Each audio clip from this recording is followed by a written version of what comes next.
ಹಗರಣಗಳು ಈ ತನಿಖೆಗಳು? ಖಂಡಿತ ಖಂಡಿತ ಈ ತನಿಖೆಗಳು ಒಂದೇ ಇಲ್ಲ, ನಾವೇ ಒಂದು ಆಯೋಗ ರಚನೆ ಮಾಡಿದ್ದೀವಿ. ನನಗೆ ಕೇಂದ್ರ ತನಿಖಾ ಸಂಸ್ಥೆಗಳ ಮೇಲೆ ನಂಬಿಕೆ ಇಲ್ಲ.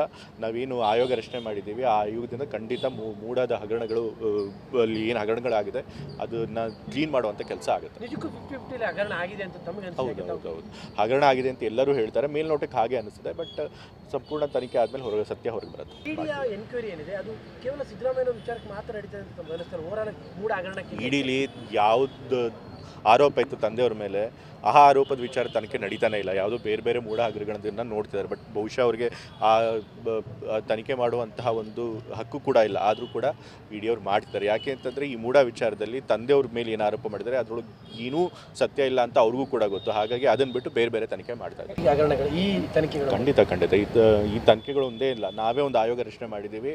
ನನಗೆ ಕೇಂದ್ರ ತನಿಖಾ ಸಂಸ್ಥೆಗಳ ಮೇಲೆ ನಂಬಿಕೆ ಇಲ್ಲ. ನಾವೇನು ಆಯೋಗ ರಚನೆ ಮಾಡಿದ್ದೀವಿ, ಆ ಆಯೋಗದಿಂದ ಖಂಡಿತ ಮೂಡಾದ ಹಗರಣಗಳು ಅಲ್ಲಿ ಏನು ಹಗರಣಗಳಾಗಿದೆ ಅದನ್ನು ಕ್ಲೀನ್ ಮಾಡುವಂಥ ಕೆಲಸ ಆಗುತ್ತೆ. ನಿಜಕ್ಕೂ 50-50 ಹಗರಣ ಆಗಿದೆ ಅಂತ ತಮಗೆ ಅನಿಸುತ್ತೆ? ಹೌದು, ಹಗರಣ ಆಗಿದೆ ಅಂತ ಎಲ್ಲರೂ ಹೇಳ್ತಾರೆ, ಮೇಲ್ನೋಟಕ್ಕೆ ಹಾಗೆ ಅನಿಸುತ್ತೆ. ಬಟ್ ಸಂಪೂರ್ಣ ತನಿಖೆ ಆದಮೇಲೆ ಸತ್ಯ ಹೊರಗೆ ಬರುತ್ತೆ. ಇಡಿಯ ಎನ್ಕ್ವೈರಿ ಏನಿದೆ ಅದು ಕೇವಲ ಸಿದ್ದರಾಮಯ್ಯ ವಿಚಾರಕ್ಕೆ ಮಾತ್ರ ನಡೀತದೆ ಅಂತ ತಮಗೆ ಅನಿಸ್ತಾರೆ? ಓವರಾಲ್ ಮೂಡ ಹಗರಣಕ್ಕೆ ಇಡೀಲಿ ಯಾವ್ದು ಆರೋಪ ಇತ್ತು ತಂದೆಯವ್ರ ಮೇಲೆ, ಆ ಆರೋಪದ ವಿಚಾರ ತನಿಖೆ ನಡೀತಾನೆ ಇಲ್ಲ. ಯಾವುದೋ ಬೇರೆ ಬೇರೆ ಮೂಢ ಹಗರಣಗಳನ್ನ ನೋಡ್ತಿದ್ದಾರೆ. ಬಟ್ ಬಹುಶಃ ಅವ್ರಿಗೆ ಆ ತನಿಖೆ ಮಾಡುವಂತಹ ಒಂದು ಹಕ್ಕು ಕೂಡ ಇಲ್ಲ. ಆದರೂ ಕೂಡ ಇಡಿಯವ್ರು ಮಾಡ್ತಿದ್ದಾರೆ. ಯಾಕೆ ಅಂತಂದರೆ ಈ ಮೂಢ ವಿಚಾರದಲ್ಲಿ ತಂದೆಯವ್ರ ಮೇಲೆ ಏನು ಆರೋಪ ಮಾಡಿದ್ದಾರೆ ಅದರೊಳಗೆ ಏನೂ ಸತ್ಯ ಇಲ್ಲ ಅಂತ ಅವ್ರಿಗೂ ಕೂಡ ಗೊತ್ತು. ಹಾಗಾಗಿ ಅದನ್ನು ಬಿಟ್ಟು ಬೇರೆ ಬೇರೆ ತನಿಖೆ ಮಾಡ್ತಾರೆ.